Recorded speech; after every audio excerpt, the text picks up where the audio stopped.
Hello and welcome to the Arena Sports Show, and the essence of today's episode is dreams. A great man once said, that being Cristiano Ronaldo, that we don't want to tell our dreams, but we want to show them.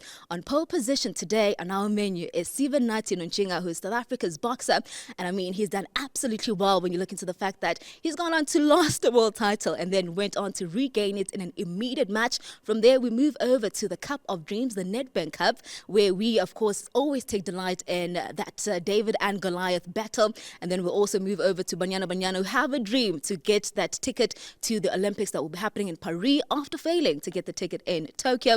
And then we'll move over to the Springboks, who have assembled of course real soon a squad that has been announced to find out of course what's been happening for 2024, the plans for 2024 in terms of that alignment cap. And then what's always consistent on our show, we have of course our headlines to find out what's been happening in the world of sports, and then we also get to choose our star of the week that you can always engage on. On that note, let's find out what's been happening in the world of sport.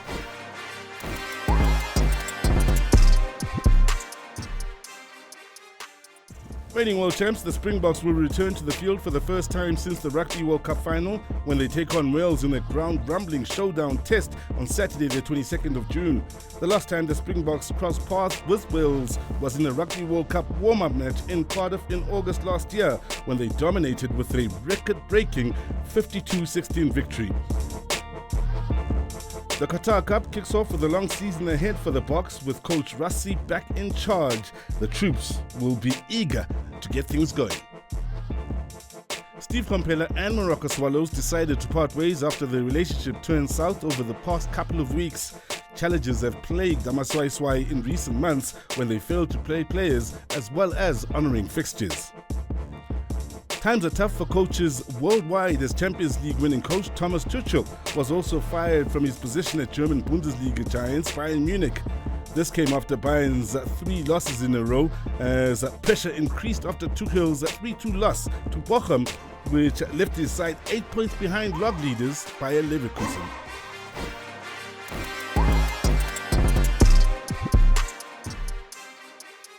While coaches being fired, definitely one that stands out in the headlines. My name is Claire Grace Mpanza.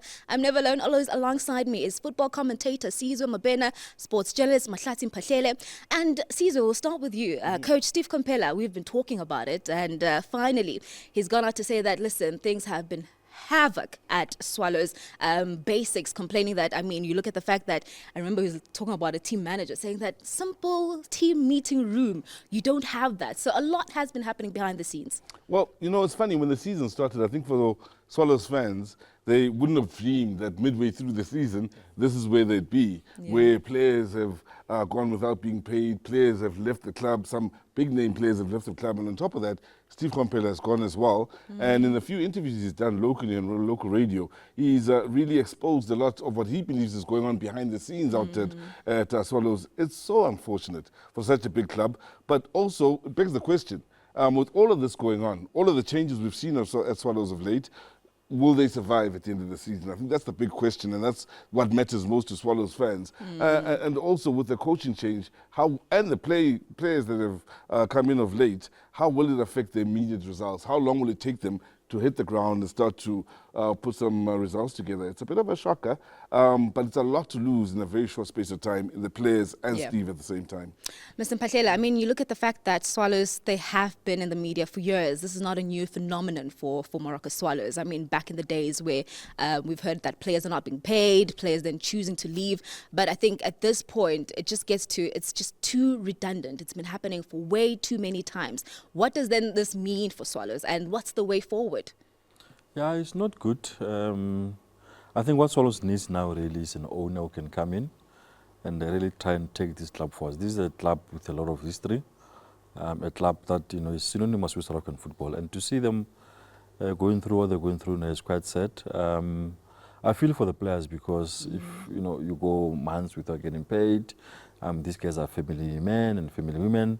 Of course, you've got to go pay school fees and take care of, your life, and you don't get paid and all the kind of things. And it's quite bad. I mean, for them to have gone failing to honor 2 football matches in a professional league like the TSV Premiership, it was definitely bringing the league to distribute. And, you just hope that going forward they will find a way as to how we can have somebody who can come in with money to come and really look after this brand. You know, you need somebody who can come and love Swallows and make sure that they continue to be a club that we have always known to be. I love that you mentioned that key word there, that they need to love their job, because when you listen to Coach Steve Mphahlele, he alludes to the fact that team managers who are failing to do their job in terms of just going to book a meeting room to ensure, because I was listening to him and he was saying that the players have to go eat in a gym, they have to have their team meeting at the gym, and I'm like, where in the world have you seen that? So now that just shows, Sizwe Mabena, that it's not only the players who could say, yeah, no, I'm not happy, but it's the entire staff of Swallows. Yeah, it's more than just the players now. I think if the coach is frustrated with a place where he's going to have a team meeting or where you're just having a meal as a team or a bunch of colleagues, the problems go way beyond, I think, the obvious. And to us, the obvious is just the players and what's happening on the field. But in this case, it seems to me that Swallows has a lot of issues to sort out. Not many. The suggestion is many things behind the scenes aren't working smoothly either. And again, the sooner you sort all of that out, the better. Maybe what Mahlatse is saying is right. Maybe if another investor comes in and helps out, they can carry the load and do things properly. It's so important that things are done properly behind the scenes in just setting it up for your normal match day to have a good result at the end of the match day. So again, I have to reiterate, with all of this, all we have found out, the big question, how will it fare in the second half of the season for Swallows at the end of the season, to see if they're in the same position as last season? They need to bring in Dylan Kerr, is what I think. I mean, he's used to it. He knows how to maneuver. As well. I did. Yeah, but so I mean, when you need there, someone to save you, who do you call? Dylan Kerr. Mahlatse, to quickly move over, but still staying with the issue of coaches being fired or, you know, deciding to leave amicably so. Thomas Tuchel has decided to also leave Bayern Munich, or has been fired, but however you decide to wear that one. Your thoughts on that, and also where to now from Thomas? I know a lot of the Chelsea fans are saying maybe should he come back. Personally, as a Chelsea fan, I don't think so. Your thoughts on him as a coach? Yeah, I guess with Tuchel, it shows the high pressure environment that coaches operate under. It's just not easy. You know, you almost feel for him.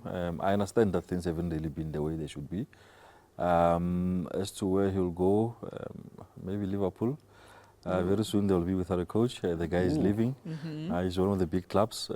Maybe they'll continue with that German precision kind of vibe. You know, I would think that some of the big clubs in Europe will look. You know, he's a guy who won't stay out of a job for too long. I think he's a very good coach. I doubt if he can go back to where he was to Chelsea. I just don't think so. I think the more suitable environment will be good to maybe to Liverpool. He can have discussions with Klopp to find out how the club runs, and I'm sure he knows. I mean, having been in England before, having played against them before. So yeah, I think maybe the likely destination in England, maybe Liverpool. Elsewhere, I don't know, because most of the big clubs are sort of settled. They've got coaches now. But you know, you'll never know what will happen in the second half of the season.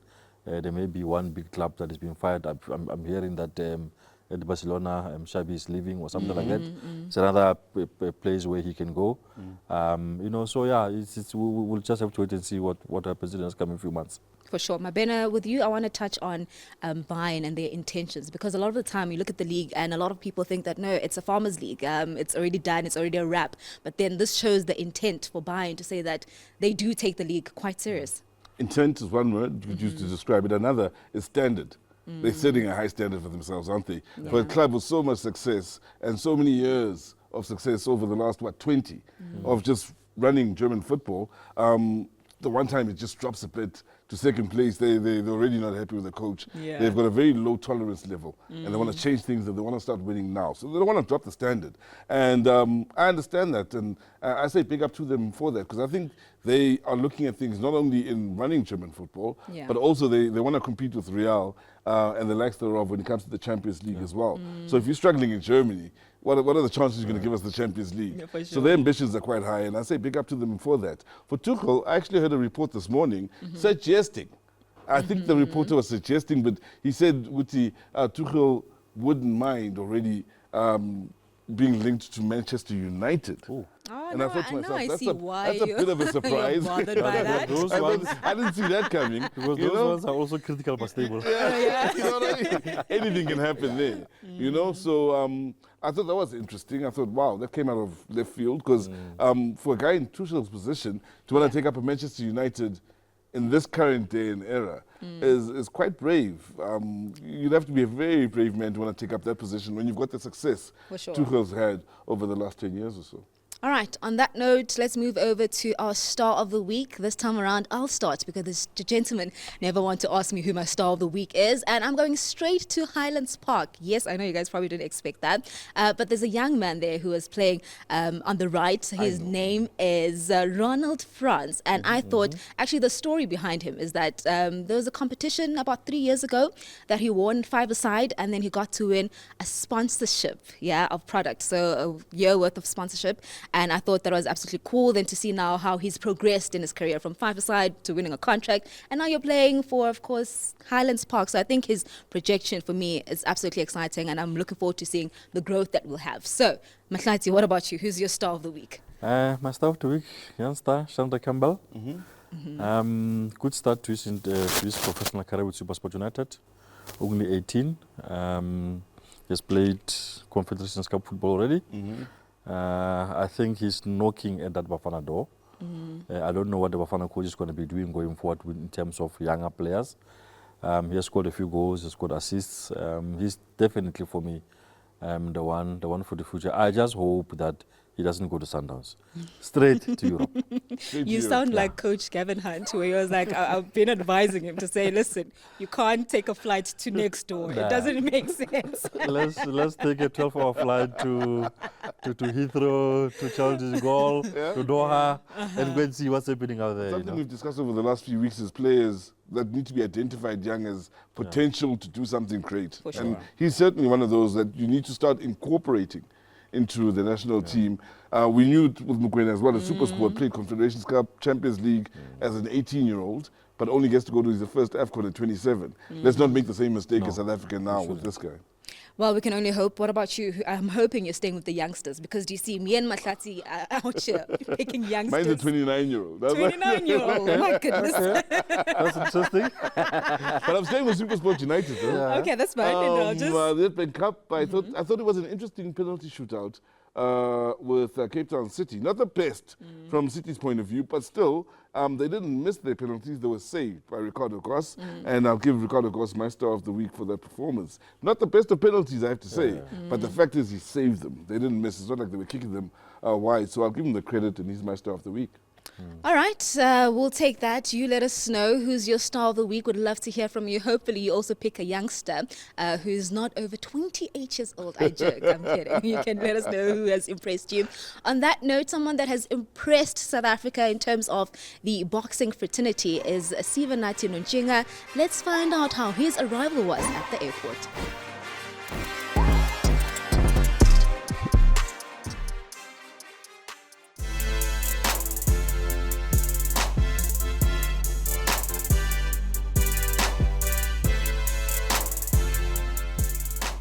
First of all, I would like to thank God for giving me such a big moment and not forgetting you guys for and making sure that you are here to celebrate this moment with me. I'd like to thank my team, Colin Nathan, who has been there for me. I remember when I lost the title, I was crying so bad in the ante room because I couldn't believe it. It was a one-punch knockout. And I cried so bad, and he told me one thing that, I'm gonna put you up there and you better make sure that you're gonna grab that opportunity with both of your hands, because in my eyes you're still the world champion.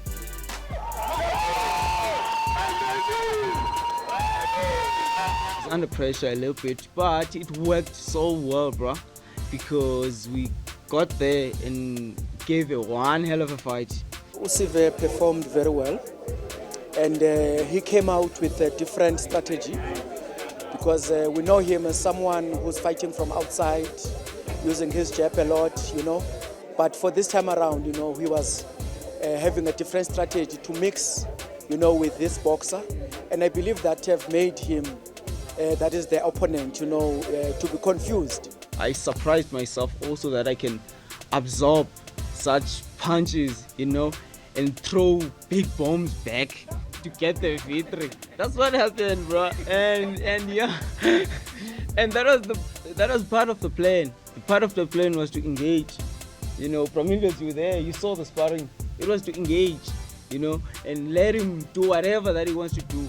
We just take the punches, throw it back, and make him miss, and we punished him. That's what happened.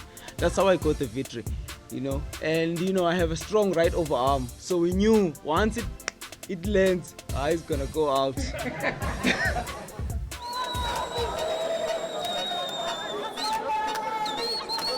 I went there on a Friday before they left, and I was asking Sizwe's father, I don't understand, you know, this approach. Sizwe is fighting an infight. What is going on? Then he said, no, this is a strategy. We need to absorb the blows, feel him. Then after that, we will change, you know, to the strategy that and our style that we are known of. So I think Sizwe performed very, very well. My son is a lion. He's a warrior.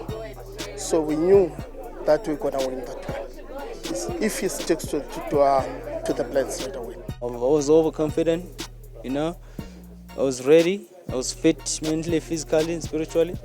The fight, I knew that I'm going to win. I had this thing in me. I believed in my capabilities. And yeah, I made things happen. That's what happened. I followed the game plan, the instructions, and went straight to my opponent, backyard, and took my title back.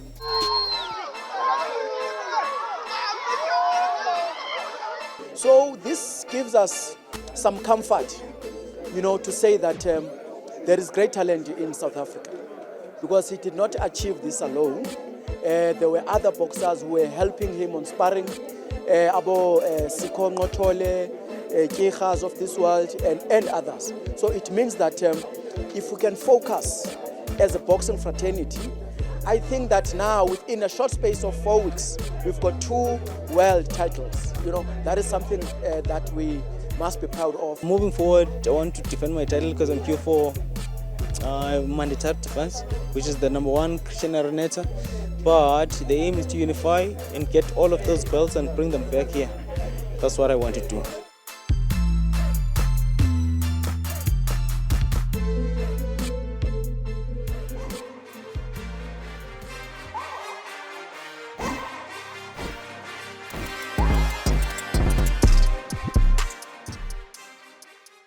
Great to see that, of course, a lot of these South Africans showed up at OR Tambo to support the special one, Sizwe Mabena. I mean, what an incredible feat by Sivenathi to go on to lose it and then reclaim it immediately at an immediate match. Talk to us about the young 25-year-old who hails from the Eastern Cape. Well, it's how he lost it to the Mexican Adrian Curiel, where he was knocked out in the second round. And he spoke on his return about how he felt losing it in the second round, being knocked out by 1 punch. So it was a 1-punch wonder. Yeah. Knocked him out, and he says he was in tears afterwards, and his coach was encouraging him to basically get over it and let's pick ourselves up off the floor and go on. But feel the pain, feel the disappointment, which he did. And the funny thing is, goes up to this fight now and was actually losing for 10 rounds. And in the 9th round, rocks the opponent. That 9th round was crucial. Yeah, rocks the opponent, and then 10th round, he goes on to complete the job. So shows character. And again, when you listen to him speak, he says for those 9 or so rounds, even though he was behind on points, he never felt at any point like he was losing. He was still confident he could still get the job done. So I say big up to him.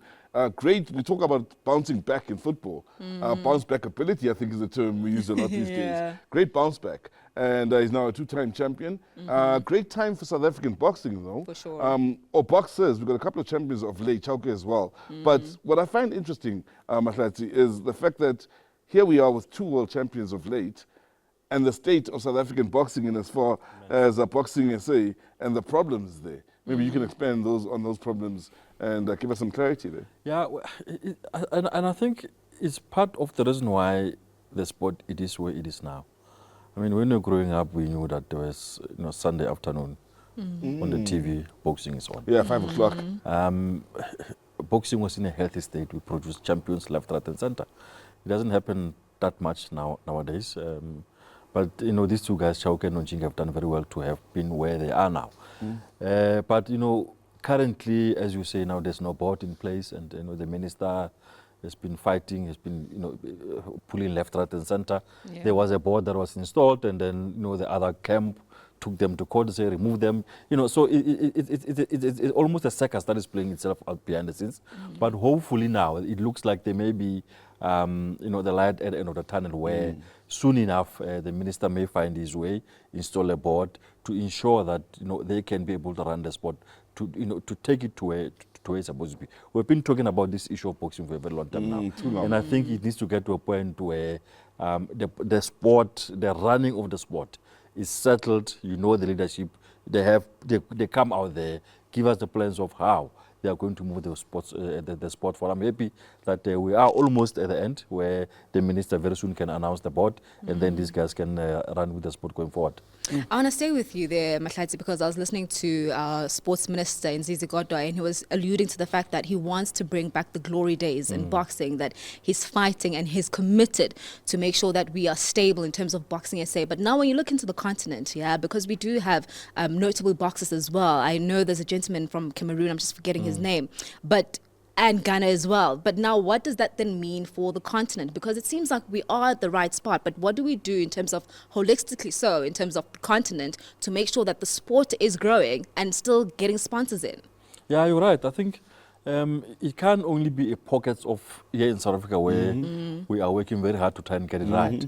Because you still have intercontinental tournaments, which are very important, where we can sport good boxers who can elevate and go and play. And go and fight in international bouts. So it's very important that as we try and fix our problems here, the rest of the continent also comes and join in, and so that we have a good continent that produces good quality fighters. And it doesn't happen in a while now, and those are the issues that I think. If maybe you use South Africa as a springboard, if we are settled there, the board is in place, then they can start making, having those discussions with their counterparts elsewhere to say, guys, let's do this. We mentioned Cameroon, Ghana, some of the countries in East Africa. They produce very good fighters in the past. And if you have a good a crop of African fighters who can take the fight, squeeze the pan to the world. I think we can produce good champions from the continent. I've attended the All Africa Games on 2 occasions, and there's amateur boxing, but still, it's boxing very much like the Olympics.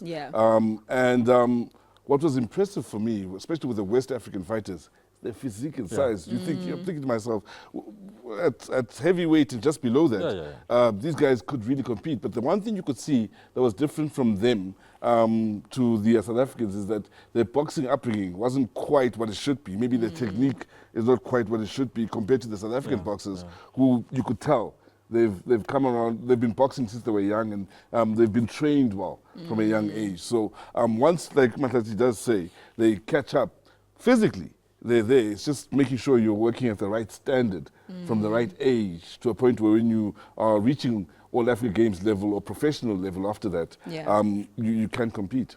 So before we wrap up the boxing part of our segment, I want to find out from you, gentlemen, in terms of the interest and the talent that we have. Because a lot of the times, I remember Peter Liobeng, where he would fight us and say that what we're watching is not boxing. When we're watching UFC, EFC, he's like, that's not it. Or when watching celebrities fight, and he says, but that's not the art of boxing. So then now with what we're seeing currently, do we then say that the talent is there? You look at Sizwe, who's 25 years old. Do we say that there is an interest in the young ones? Yeah, I guess there's something which I was discussing with somebody earlier on to say, it boggles the mind that, as it happens in football, we don't have boxing academies in South Africa. No. If you just, from the top of my head, that area of Limpopo there, the far north of Limpopo, Venda, that place has produced exceptional boxers in the past. But nothing happens there, Surely you can go and find a world champion there in 2 years' time. That Eastern Cape area, it has produced exceptional fighters. Here in Gauteng, we have had champions here. So I don't know what's the plan from the people who run the sport in the country. And also, you find situations where former professional boxers, people who have done it, not many of them are involved in coaching. And sports people always say that it's either you are in whatever discipline of sport you are doing, it's very important to have a reference point. If a Dingantobala talks to you, you are an aspiring boxer, you will listen. And he can give you the right tips because he has been there. And I don't think much of that is happening. And if more of the former boxers are involved in coaching their kids in the townships, it really, I think we can produce a lot of champions in the future. I've commentated, I think, about 3 tournaments over the last 2 years, boxing tournaments here in Gauteng. And I'll tell you what, the talent is there. Not only from a guy's point of view, because there were young men that were still maybe boxing 6 rounds, and there was a few fights where they were going to 10 rounds and so on. But there were also ladies that were involved in some of the tournaments I covered, and they were keen. They weren't just going through the motions. Some of them were really, you could tell, they've got a great boxing upbringing. For sure. The technique, the movement, the just all around, what we say, the sweet art, the sweet art of boxing, they call it. And they've got it. And you can see that if we develop it, they could go somewhere since they're so young. It's just, like you say, we get our house in order. The talent is there and they're keen as well. And All just to add there also, the other side of this whole thing is that, I mean, if you speak to amateur boxers in the country, things are bad there. There are hardly fights. When there are fights, it's not enough money to survive on. And I mean, there were stories in the Sowetan not so long ago of, they went to visit a flat where these guys stays. I mean, it's a place which is not really conducive where sportsmen and women should be living in. Sure. These days there's issues of diet and fitness and all this complicated stuff that sportsmen and women needs to go through if you are going to be in the right conditioning. And also we need to zoom into that amateur boxing circuit to make sure that really things are done properly so that these guys can be, are well looked after so that they're able to perform whenever opportunity of fights comes along. 100%. On that note, let's find out what Coach Gavin Hunt has to say about Mahlatse Mphahlele's Star of the Week.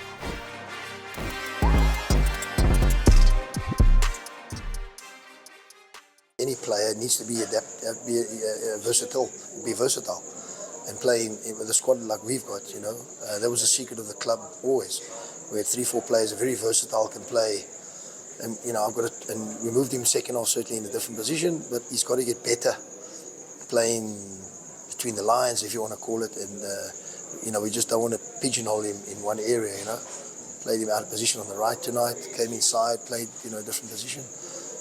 But he's got to get better. There's a lot of things he's got to work on. But he's young. You've got to give him time.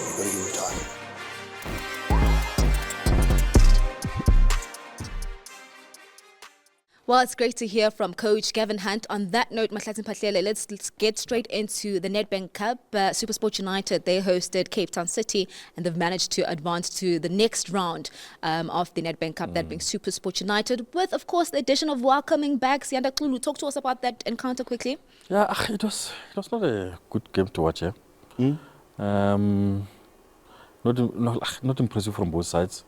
So clearly the Pretoria sides, there's something happening there. Yeah. So I think they just did enough really to stress the game as long as they have. I was hoping I'll be home early. There I was in Dattesville until close to midnight. And penalties. But yeah, I mean, sometimes in these cup games, it doesn't really matter how you win them, as they always say. Like I said, they did well enough. Kudos to the keeper, Ricardo Goss, saving a couple of penalties to help them. And also, I was at Tax on Wednesday night against the Cape Town Spurs. The coach Middledrop was seething after that match. He actually didn't want to do the interviews. He was so angry that it was unbelievable. And I guess you can understand when a PSL team loses to a lower division side, it's a little bit embarrassing. But you sort of expected it to happen because of the way Cape Town Spurs have been playing for the season. They have not been convincing. So yeah, I think good for SuperSport and to University of Pretoria for qualifying to the next round. I want to stay with you on that one quickly. Cape Town Spurs, I mean, we've been having this conversation as to what then are they bringing currently to the league, because, there was so much excitement, so much buzz when they came in, and then, of course, then they make the changes. So now as to when you look into their performance, and I mean, we're halfway through the season, and here they are then, of course, in the Nedbank Cup, not doing well. So what exactly is going on with Cape Town Spurs? Yeah, I mean, let me just start by saying that I think they will be the people who will be happy with what's happening at Swallows. Yeah. Because they may end up benefiting from the mess that is Yep. happening at Monaco Swallows. Because the more Swallows continue to drop points in the league, if they pick 1 here, 3 there, 1 here, 3 there, they can sort of avoid automatic relegation. But I think one of the things which has been a problem for them, they've relied too much on younger players who promoted the team to the league. And in the PSL, experience has showed us that you don't have to tinker too much, but you have to add a bit of experience. And the experienced players they have there are really not coming to the party in terms of helping them. So they are in this difficult situation where if they were to be relegated and go back where they are now, it might take them a long time for them to come back again. So I think for their sake, I hope that they stay in the league. In the quest to avoid automatic relegation, one could also argue getting out of the Nedbank Cup as early as possible could stand them in good stead. Focus on the league, focus on trying to find a way to survive, even if it is through the back door.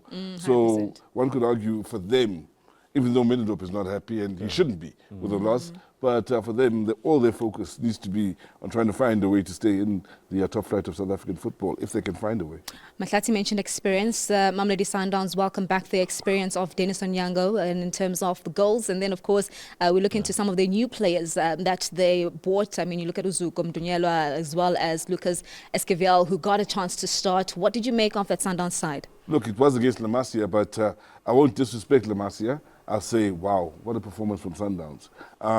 Firstly, the first thing that comes to mind is depth, like you do say, with the players that are missing from AFCON or haven't really taken part from AFCON. What we saw against Pirates, different squad, once again, more or less, here against La Masia, they've got so much depth.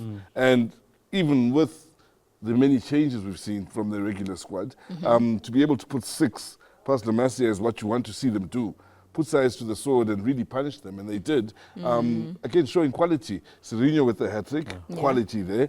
And there's still so many players with quality in the Sundown side. Mabue has still got quality. Oh, so happy for Mabue. Especially after, that long off injury. I was like, it's great to see him back and forth again. What a performance he had as well. I thought he had a stellar performance in that game. He was my man of the match, actually, in that encounter. Actually, never mind the hat-trick from Serino. I agree with you there. It was refreshing. And one has to think, with Sundowns having so many games coming up now in the business end of the season, in the Nedbank Cup still, I'm sure they'll want to win it. They're still in the continent. They'll be busy traveling to and from different countries and the league. We see that they've got the squad. It's a good thing now. Players we haven't seen maybe in the first half of the season will start to feature more. And the more they play, this big squad with so much depth in the different competitions, the more I think it puts fear in the rest of us. Sundowns could still go a very long way this season. All right. Then Mauritania as we speak. Spanish in there. It's crazy. All right. So let's. Are you not tired of watching us play? Eh? We might as well coach.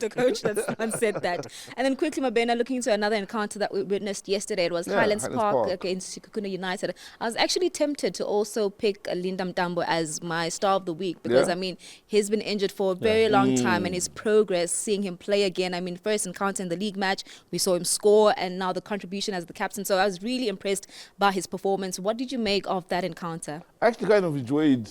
I like the Goliath part of it, the David up against That's Goliath nice part thing, of right, it. about the Nedbank Cup, with Highlands Park putting up the fight that they did. I thought they could have opened the scoring before Sekhukhune, but still, I like the way they responded and the way that it went all the way down to the wire with some good penalties taken as well. High quality penalties. I enjoyed that. But that last penalty. Yeah, all it takes is one. You know what I mean? But that one, I know if I had to take a penalty, it won't go the other side.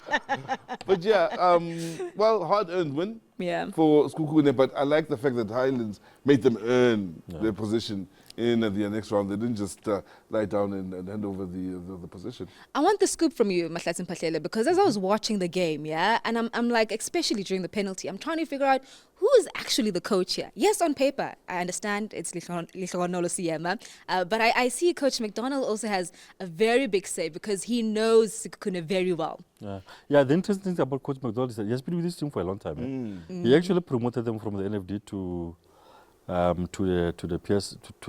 DSTV Premiership, and this issue of coaches, co-coaching, and it's a it's a confusing thing. You'll never know what will happen. I once spoke to a coach who said, hey, sometimes you get mixed messages because, you don't expect that at all times people will be on the same page. On the same page in terms of thinking of what must happen in that particular moment. So I think Ltholo Siema is the coach, and this guy is his assistant or co-coach or whatever the case may be. Yeah. But it's something that sometimes it's quite interesting as to how it happens. A lot of that stuff happened at Sundowns not so long ago when they had 3. Yes, but at least they understand each other.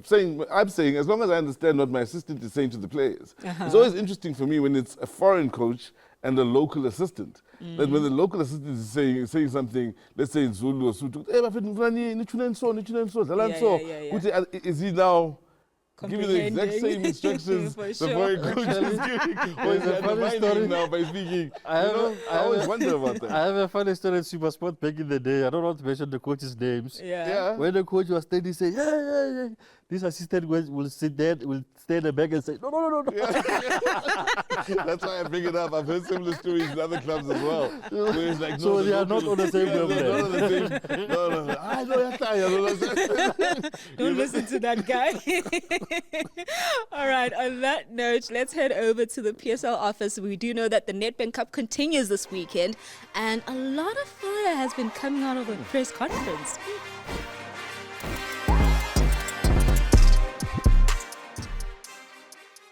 Obviously, you play against Milford on Sunday. What are just your thoughts heading into that fixture, and what can we expect from Kaizer Chiefs as the home team?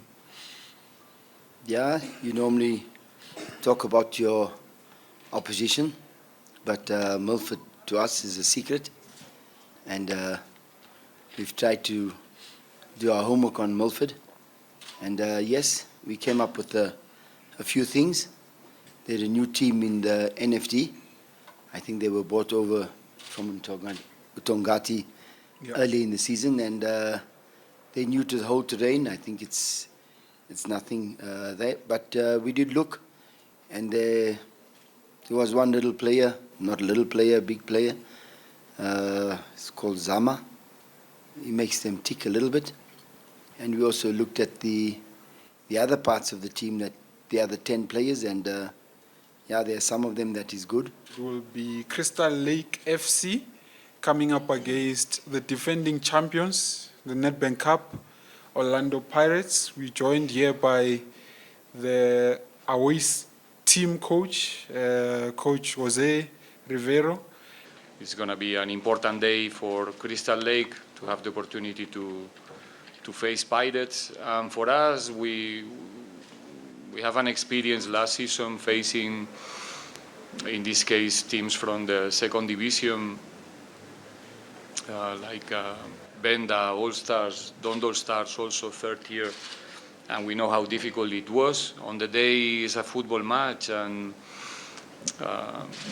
we're going with the intention to show the maximum respect for our opponent and taking the game so serious. And we're going to a different place where probably there's going to be a lot of Pirates fans, and our obligation is to offer a good performance, no matter who is in front of us. Coach Rulani Mokoena said on Monday that he didn't appreciate how you had a go at him publicly, and that's something that you should do behind closed doors, man-to-man over phone calls, which he said he phoned you.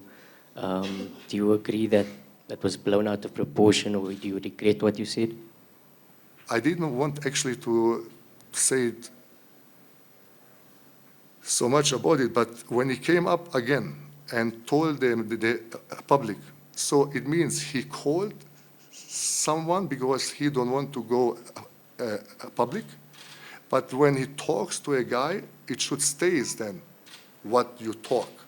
And you cannot go then afterwards again into the public and say, but I did this and this and this. But he did, and now we have to finish the sentence.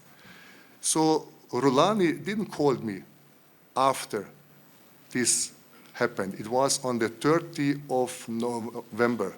I raised my voice that he disrespected my players, me, my staff, and the club. I didn't attack him. I just protected my players, and I will not let anyone disrespect them. So after a month, 29th of December, we were in the bus and we drive to Mbombela. A day before that, Mudau came to me when he saw me in a mall. And he asked me, Coach, when you want to buy me? With a smile. So I told him, I can't buy you because you are too expensive. So what happened? I got a call from him during the bus driving to Mbombela. I picked up the phone, and he started to yell, to scream, and he told me I will just make it short because he talked 10 minutes or entertained me with a lot of nonsense. But what he told me, it was, who the fuck are you to come to my country? I just quote him. Okay.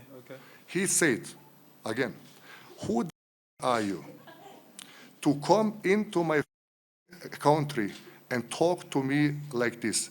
Do you know who my parents are? Be careful how you talk because you are in my country. After that, I told him that I don't care who your parents are, and then he hung up the phone. This was his high standard of how he said it. How is high standard of morale to get treated, to get a treatment from a colleague like this. It's a very, very, very, let's say, small-minded talk.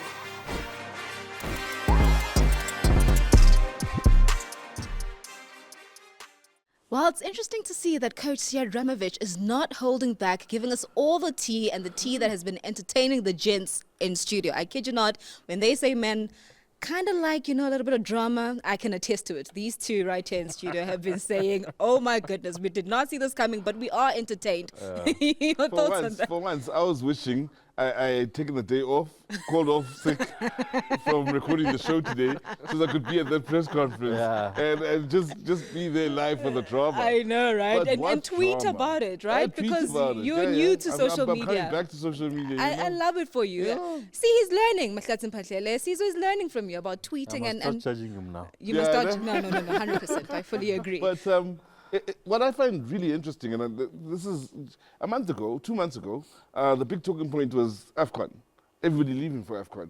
And Hugo Bruce left and he blasted Rulani. He mentioned Rulani and went off. And that was the big talking point going into the AFCON, yeah? Here we go. Right after the AFCON, we're all looking forward to the return of the PSL and the Nedbank Cup. And going into the Nedbank Cup, the situation where another coach has a lot to say, again, about Rulani Mokwena of Mamelodi Sundowns. I find that very interesting that these two foreign coaches that are very much in the South African space and part of us right now in the South African footballing fraternity seem to have these very clear objections about Rulani and maybe the way he carries himself. I wonder what you're trying to insinuate, Sizwe Mabena, but we're not going to get into that. I thought it was pretty clear. Yeah, well, it's been a while since I've had a press conference where the F word was mentioned more than once. Oh, yeah. No, and quoted, that is. It's very interesting. And this thing comes from where? Earlier in the week, Rulani had a press conference at the PSL where he spoke about a conversation he had with Siad Ramovich. He didn't go into the details of what was said, but now Siad is talking about what was said in the press conference, and he's saying a whole lot of stuff. One thing I know is that this is not going to be the end of it. Rulani is currently out of the country with Sundowns. When he comes back, the first question is going to be asked is to respond to this, what coach has said. I just hope that maybe going forward, it can be handled differently. You don't want to be seeing stuff like this. happening, in the open. I would maybe love to see a situation where they can, maybe not even on the phone, but sit down and really talk about it. But knowing the egos that are involved in this thing, that is unlikely to happen. Rulani is quite a big ego. Yeah. He sticks to his guns when he's got a particular agenda that he wants to get out there. And this TSKLC coach also is similar. He doesn't back down. I mean, during the issue of the Palestine-Israel issues, he was very, very firm on his position in that matter, and he didn't want to move. And actually, at the risk of a possible punishment from the league, so prepare your popcorns. You're about to be entertained. It's far from over. It's far from over. It's far But from over. what I find interesting though is the phone call, and I mean you mentioned a phone call now. Siadramovic mentions the same thing where he says that I don't remember receiving a phone call from Coach Rulani to say, listen, sorry about Bernard Parker. How is Bernard Parker doing? And I'm like, why is the man personally? Why is he so hacked? Like, you want another coach to call and apologize? It's a game. Anybody's going to go into the game, and it's a 50-50 tackle, Sizwe Mabena, and nobody goes into the game to say, I want to hurt you. I think, I don't think it's more about the tackle. It's more about the conversation and bringing the conversation to light. And the fact that Rulani is the person that brought the conversation to light in the media is what I think may have irked him to a point where he's like, okay, fine, if you want to talk about it in the media, let's talk about everything. Then he'll reveal the fact that, you didn't call us when Bernard Parker was injured, one. Two, the F-bombs, for those who are wondering, he's quoting what Rulani said to him, which is also something I find is very interesting, is that it's not that he's being disrespectful, he's just telling us look, I was the recipient of this call and I was the recipient of this message, For sure. which I find very interesting. So what's triggered him is the fact that Rulani brought it to light. Okay. And he says he's not looking for any beef with anybody. It's just he's He in just the wants to work, situation is now. what he he just wants wants to to say. work.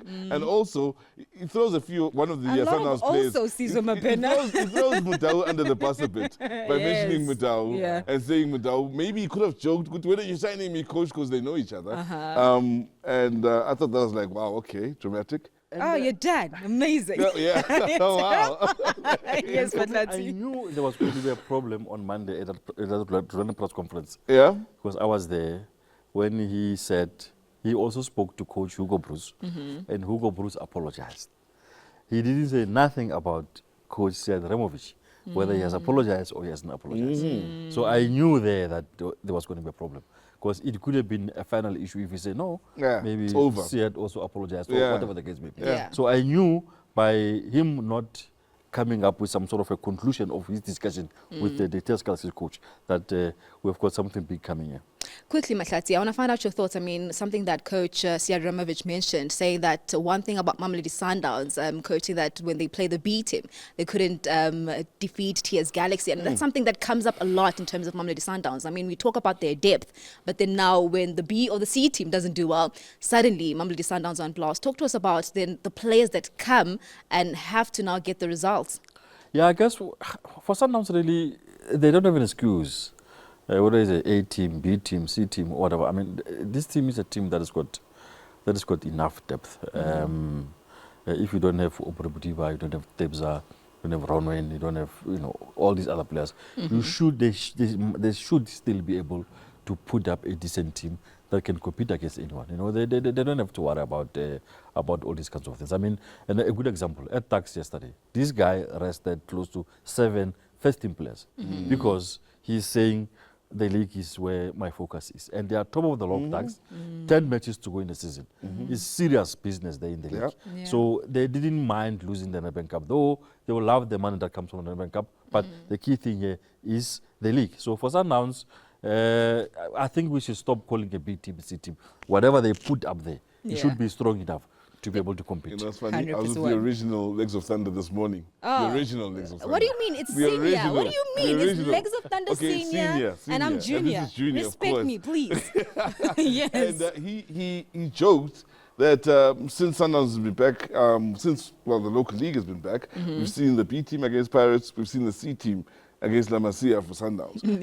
And I think people are joking. They don't really mean POC team. I think what people are trying to say is it's just a big squad with quality, a lot of quality. And that's what the coach alludes to as well of Galaxy when he says, look, don't disrespect your players when you lose to us, because even those players, even if it's your PA, your C or your second tier squad, they're still good enough to win the league. They definitely just with that squad. All right, so with you, Sizwe Mabena, let's look into, of course, Orlando Pirates, who are traveling to Mbombela Stadium. They play Crystal Lake. They just found out who their opponent was this week, and I remember Coach, of course, alluding to the fact that no, we'd love to know who we're playing so that we can prepare and start to analyze. Because when you look into their previous season, the Nedbank Cup, when they had to play Dondel Stars, it wasn't an easy encounter. You thought they were going to just walk past them. They didn't. You look into Venda, same thing, Venda Academy, and they struggled. It wasn't a top-notch, clear David and Goliath encounter. So now they go to Mbombela Stadium, of course, without a Miguel Tim, who picked up that red card against Mamelodi Sundowns.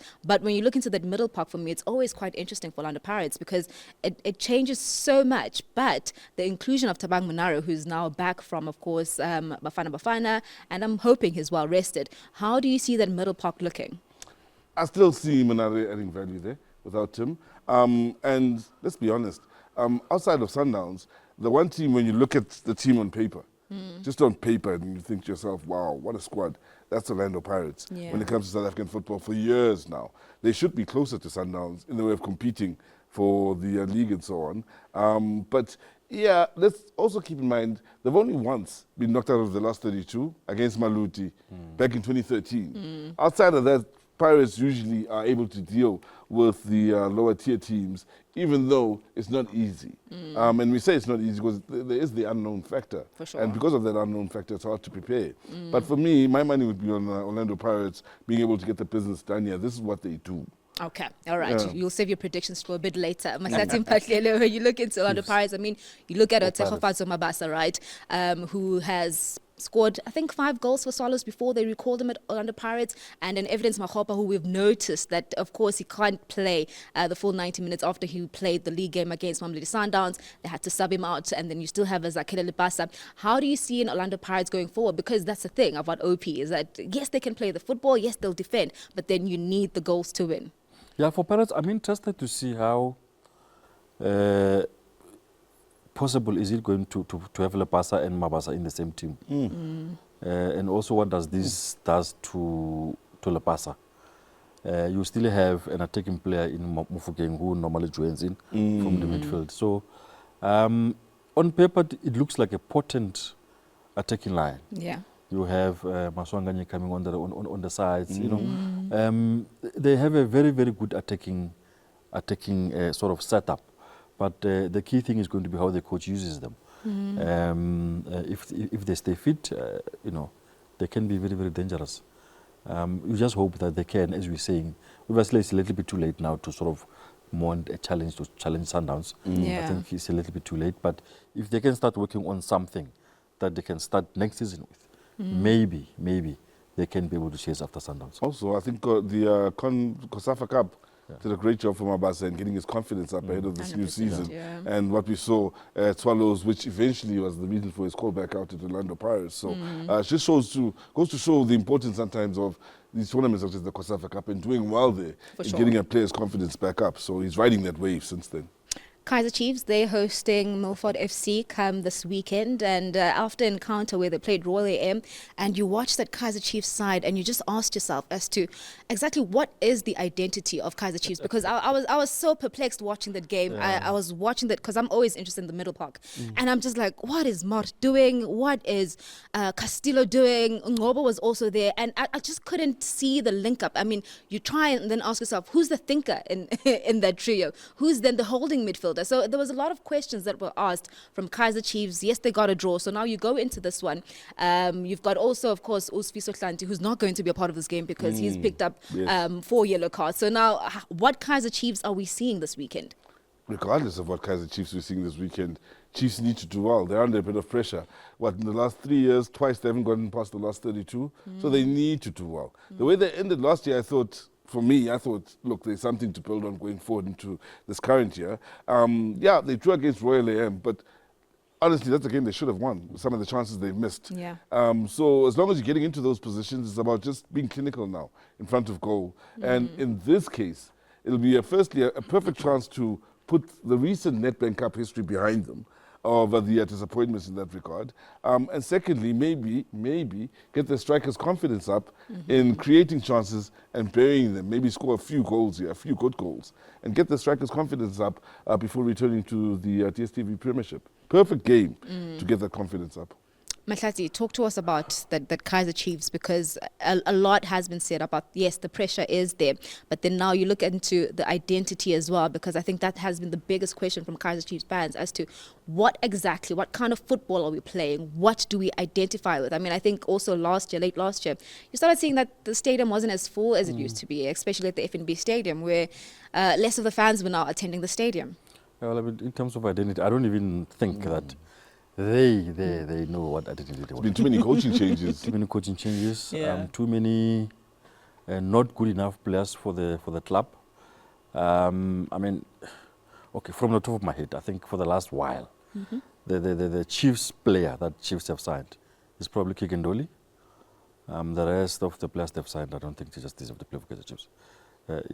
Don't forget Kamapeliat now. I mean, we cover Kamapeliat, yes. Castro, CBD, the old CBD. Maybe this Castillo guy, but they don't sign the players who are good enough can help this team to get back to where they are. They don't sign players that can help this team to go after Sundowns. Sundowns are just cruising there, man, like a Sunday morning walk on the beach. So it's the challenge that they have. Yeah. Let's not forget, it's been we're going for 9 years now since they've won a trophy. I'm not talking about Makufe and all those small things. No, talking real trophies. Real proper stuff. trophies, yeah. So we're talking about the heavy weight of expectation will always weigh on these players because they know that they've not done what they're supposed to be doing. They know that they are not living up to the billing of playing for Kaizer Chiefs. They know that the fans will always be on their case if they don't do well. And let's not forget that Kaizer Chiefs in the Nedbank Cup, they've got a long history of struggling against the smaller teams. Yep. For sure. I can tell you a little secret here that in my other life, when they lost to Baroka in Polokwane, I was in the middle of that Baroka stuff there. Oh, really? Yes. Nice. We worked very, very hard on those amateur young players to beat Kaizer Chiefs. We had Katlawa Mashego, Ngango, Palale Lanchen, who's at Swallows. Now he was the captain of that side. Yeah. For sure. Avashoni Chinuna is a very, very good goalkeeper. Was part of that side. A very, very good team. Of nobodies. To this day, William Kude, when he sees me, he reminds me of that match. Oh, you remember? Yeah, he remembers because he was in goal. Yeah. That's proper. Yeah, so they will have to, psych themselves up. Make sure that they approach this match very, very properly because play against these so-called small teams can be very tricky. And it has proved, history tells us that in the past they've struggled against the smaller teams in the Nedbank Cup. They have. Quickly, I want to touch on Kamapeliat. We do know that he's gone back to Zimbabwe, and it really breaks my heart because I've seen also, a lot of South Africans and football lovers going on to social media to say that, listen, this man was a star. When you look at Kama at Mamelodi Sundowns and to what it has come to, it's utterly disappointing. Personally, I'm gutted. Yes, at least he'll get to go play again, but I think how it ended in South Africa for me, it's a bit of a sour one to take, Sizwe. There was a tweet I saw last week. I'm sorry, I can't remember the gentleman's name who tweeted it. But he wrote one simple sentence. Said, I can't believe there's no place for Kamapeliat in South African football right now. Finished. And I thought to myself, so true. Yeah. And we're not talking at some of the lower bottom feeders in the way of clubs in the DStv Premiership. I think Kamapeliat has a lot to offer to even the sides that are chasing Mamelodi Sundowns. Kamapeliat is a quality player. I remember speaking to William Shongwe during the time when he was still goalkeeper coach at SuperSport United. Now we're talking a young Kamapeliat at Ajax. And William Shongwe would tell me how they would stress in their meetings before playing Ajax with Gavin Ant and company. And the sole source of the stress was Kamapeliat. Never mind the rest of the Ajax team, but Kamapeliat was someone who gave them sleepless nights, 100%. Just planning for Ajax games. He's a quality player. He's done a lot in adding value to the South African game, the South African league, I mean. Let's not forget what they've done out at Sundowns and the quality they gave us, the quality of football they gave us at a very exciting time at Sundowns. And Sundowns is built from then to what they are now. They've built from when Kamapilete and them joined. So it's too early, man. We could still use him in the PSL. We definitely I'm happy for him, though. Yeah, personally, same. on a personal note, Yeah. I'm chuffed for him. Yeah.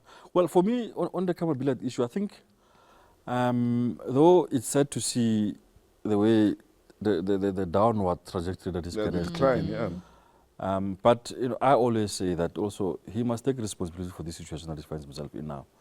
How so? Because sometimes we are too soft on the players, and I don't think he had a good management team around him.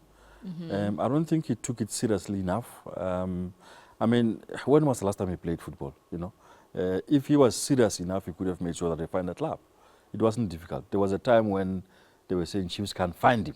If you're really serious about what you're doing, really, it can be difficult for Chiefs for people who are willing to employ you, to find you, and I hope for his sake that he has made enough money. I hope for his sake that he can live comfortably after football, because it generally is a saddening situation to see great and even not great players struggling so much after football because they just didn't take it seriously enough, and also they were not professional enough. This thing happens a lot, that our players sometimes must take responsibility for their actions. It's interesting you say that. I remember a conversation that I had with a mutual friend. Literally called him and was like, Kama, do you still play football? That was the opening. And he laughed. He was like, yes, of course. And it's like, I haven't seen you in the longest time. And it's like, and man, you must ask yourself, what has he been doing all this time? Surely if he wanted to play football, he could have won a club. Yeah, no, he could have. But we wishing Kamapilete all the best. Before we move over to Banyana, I need those predictions. I guess since you guys have decided to chuck my quiz out for this week, I'll forgive y'all. It's okay. Let's do predictions. We'll start with... you're cheering that, huh? Yeah, I love it for you. Congratulations. I was losing. I was behind on the logs there, but like he was cleaning the streets of me. Yeah, I know he was embarrassing you. The quiz must come back. The quiz must come back, yeah. We got like 6 I got wide. That was bad. No, it was. All right, so we'll start with Kaizer Chiefs, who host Milford. How do we see that one panning out? We've mentioned the struggles of Kaizer Chiefs in the Nedbank Cup. I think Chiefs will bounce back. I see a Chiefs win in that game. You see Kaizer Chiefs winning? Yeah, even for me, I think I see Chiefs winning. They shouldn't have problems there. All right, Orlando Pirates? Pirates. Okay, so the big teams against your cousins, yeah? Against my cousins? Out in Mpumalanga. My goodness. Well, yeah, they are. Wow. So you think I know everybody in Mpumalanga? Usually when they're winning, you do. You know what I mean? But anyway, you celebrate everyone that's winning from Mpumalanga. Listen, shout out to Mpumalanga FC. I love it for us. We're here for it. Okay, Richards Bay, Polokwane City. Bearing in mind that Polokwane City, I think about 3 of their players are not available. Apollos being one of them. So how do we see that one being, of course, which side does it go? Richards Bay are consistently inconsistent. Yes, sir. Choice of words, yeah. I'll still go to Polokwane City. Yeah, I like the way Polokwane City have carried themselves since their return. I'm going to go with Polokwane City as well. All right, Platinum City Rovers and Swallows? We could get the upset there. I'm going to go with Platinum City Rovers. Mahlatse? Swallows. From where? Okay, cool. That's fine. Whatever team they're going to put up. They'll somehow win it. Yeah. All right. On that note, let's move over to then Banyana. We do know that they are currently in Tanzania. Of course, they are hoping to make sure that they buy their ticket and confirm it for Paris, as we do know that the Olympics are coming up real soon. But it is a tough one, as we do know that only 2 spots are available from the African continent from 16 teams. So they've got a very, very tough feat. They start their opening game against Tanzania tomorrow, and then their return leg will be at Mbombela Stadium. Mbombela doing the absolute most. I love it for us. You see? What? Mbombela Stadium is doing the most. They start on Saturday, and then Tuesday. It's a great time to go to Mpumalanga in case you're hoping for a holiday this weekend. But Banyana, we've seen the squad. I think for me, Sizwe Mabena, the biggest inclusion that I'm happy about is Mphahlele Smith, who used to play for Mamelodi Sundowns. Yep. Then because she needed game time, she had to go to Dax, and here she is now being given a chance. And I think, looking at her capabilities as what she can do as a footballer, it's a great time for her to be part of the squad. I like to see that, where players are saying, look, I want my game time, and they're willing to make the move to get the game time, especially when they're quality like Smith. That's one quality thing. Also, they left on Tuesday now for Tanzania to Banyana. They play on Friday, come back on Saturday. And you mentioned Mpumalanga, right? They haven't played in Mpumalanga, Banyana in 11 years or something. So I'm expecting fans to turn out for that game. We will be there. Yep, I know you're going to go home most probably. So if you don't see you at work next week, we know why. Don't be alarmed. But also, here's an interesting little fact. From the 2016 Olympics, now we spoke about Bafana and 3 players that had played in AFCONs throughout in the squad. There was just 3, right? From the 2016 Rio Games, Banyana have 6 players that are still part of the squad from that 2016 experience, those that qualified for the 2016 Rio Games. Those that didn't qualify for the next Olympics, they've got 8 players.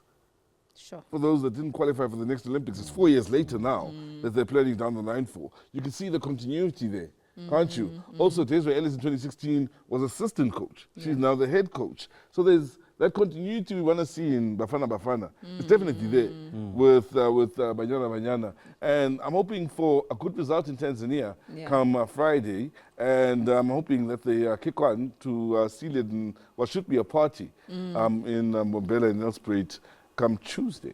It definitely will be. Mahlatse, you look at the intent from Safa Banyana. We do know that at the beginning of February, they started with the goalkeeper camp from, I think, the beginning of Feb, which I absolutely thought was great, because just to have the 6 keepers to gel, because that's been a big conversation in terms of Banyana as to which keeper will get to start. And then from there, they moved on to their local camp before heading out to Tanzania. So it just shows that the intentions are quite there for Coach Desiree Alice and, of course, the administration. Yeah, and with that one, I think we have to thank Sasol more than those Safa people. Because you know the story. You know the story. Yeah, I know. So, kudos to Sasol for making the money available for our ladies to be able to go on camp and all those kinds of things. It shows the intent from the sponsor, If it was not for Sasol, it will be a complete mess. I hope they do well. I saw videos of them that they're struggling with the heat in Tanzania and stuff, but they left early enough, so they should be able to acclimatize. And if they can get a good result there, come back here. I'm told Chloe is flying business class. Yeah. To Mbombela towards the match. So can finish the job, And the problem is that if we go through, we meeting the big girls in the next round. I saw it's either Nigeria or Cameroon between the two. But, so just deal with this one. Wait, aren't we the big girls? We are the big girls. Other big girls. The other, We are the big girls of African football, right? Yes, we are the queens. Or the queens of African football. There's no mistake about this. No, 100%. So they're fearing us rather than we fearing them. Just that there's a target on our backs. Okay, cool. Yeah, I'm happier with that. So I'm sure they'll do well and deal with this thing, and let's see what happens in the next round. All right, moving over. 2024, it's a big year after winning the 2023 World Cup, that being, of course, the Springboks. They want to continue to do well in terms of dominating the rugby space. They've announced that they've got an alignment cap that will be happening from the 4th of March down in Cape Town. About 43 players have been called. We've got 5 who come from Japan who are, of course, a bit injured, and then we've got our local-based players. Talk to us, Mphahlele, about now. I love what I'm seeing, in terms of, planning ahead. I would love to see the same thing in other certain sports. I know they are very, but Banyana is organized. Yeah. So we're just talking Bafana need to get up to everybody else here. Right? They need to catch up to everybody else. 100%. Yeah. Talk to us about the intention, Mahlatse. I'm excited for the coming season. Should be lots of fun. Yeah. I think they've staggered the fixtures. But the Springboks are playing no less than 10 internationals this season. You're talking England, you're talking Ireland, you're talking New Zealand Wales, as well. Is New Zealand there back to back. New Zealand in Cape Town and in Johannesburg. Yeah. Australia, the Wallabies away from home. So it promises to be an exciting an exciting season. You can see that already Rassie is planning for the coming season now.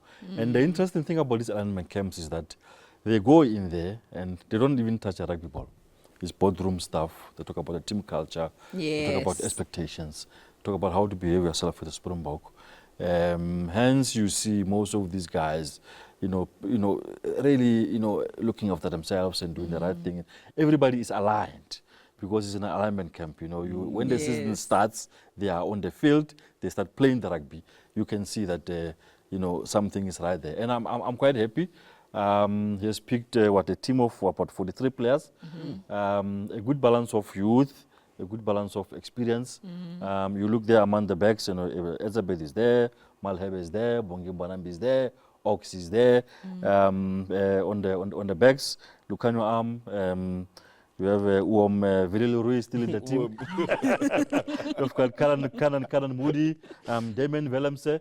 So those are the players who were part of the previous World Cup. And it goes back to the issue of continuity. There is continuity. Obviously, some of the players who are playing in Europe are not part of this camp because of club commitments and stuff. But I'm sure that it will be a good start of good things to come going forward. And also, there's been some players who are part of this team who are younger, who are not tested, first cap.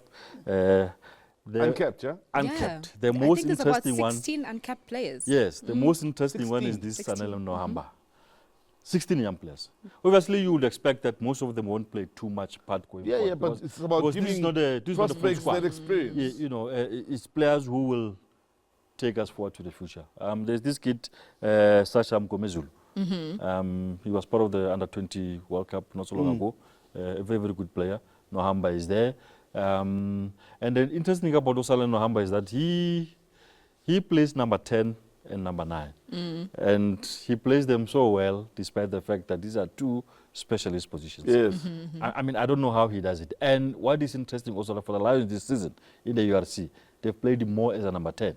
Yeah. Hande Pollard must be worried because Sasha is coming. Very close. And maybe lastly about the Springboks, the other interesting thing is that there's a new coaching regime in place. Rassie is there now. Tony Brown is the assistant, and then you've got Jack Flannery, who's going to be working with the backs, and also Dwayne Vermeulen. He has retired now. He's also part of the defense coaches. It's nice to see that they're bringing a former player to come into the system and help. And also Jacob Paper. The famous Jacob Paper has been drafted into a technical team now. Nice. Former referee retired to come and work with the players in terms of how they must interpret the rules, because rugby rules are changing every day. Nobody knows what's happening. So it's quite important to have an experienced former referee like Jacob Paper who can come and become a full-time part of the technical team to work with these guys in terms of how to interpret the rules. You mentioned the rugby rules changing. I have to ask this question quickly. Oh my goodness. Read an article that suggested that the rugby rules are changing, and this is from an Australian journalist, I think, who was suggesting that they're changing now, and his issue with the latest rugby rules changes or those suggestions is that it's about beating South Africa. Rather than changing it for the good of the game, it's about making sure a certain style doesn't win, more so a South African style. How do you feel about that? In 30 seconds, Mahlatse, we don't have time. Yeah, well, okay, I think it's a combination of things. World Rugby are trying to make rugby attractive to new markets. They're trying to make it quicker. They're trying to make it more fun. But, the constant tinkering also makes it a bit difficult because, the guys in the Northern Hemisphere and the guys in the Southern Hemisphere, you can see when URC is playing, the rules are different. If you have England against South Africa being refereed by a guy from New Zealand or Australia, it's a complete mess, because the interpretation of the rules are not the same, because these guys come from different hemispheres. So 100%. The Australians will always complain. The Australians will always have something to say that makes South Africa to look bad. And I'm not surprised that that kind of thinking comes from Australia. Perfect. 40 seconds. I'll take that. There you have it, of course, in terms of what's been happening in the Springbok camp, and we're wishing them all but nothing the best. And that's how we wrap up the show. The show of dreams, where we see the Springboks who are hoping to do well, Banyana as well, hoping to purchase their ticket to the Olympics. And, of course, the Nedbank Cup still continues this weekend. We've got the predictions from the gentlemen. And that's how we'll wrap it up, gents. I know what you're looking forward to. We've got the Nedbank Cup. We've got Formula One testing. We've got Banyana. So much to look forward to. We'll, of course, then catch up again next week. From us, from the Arena Sports Show, it's cheers, goodbye. Click. Bang.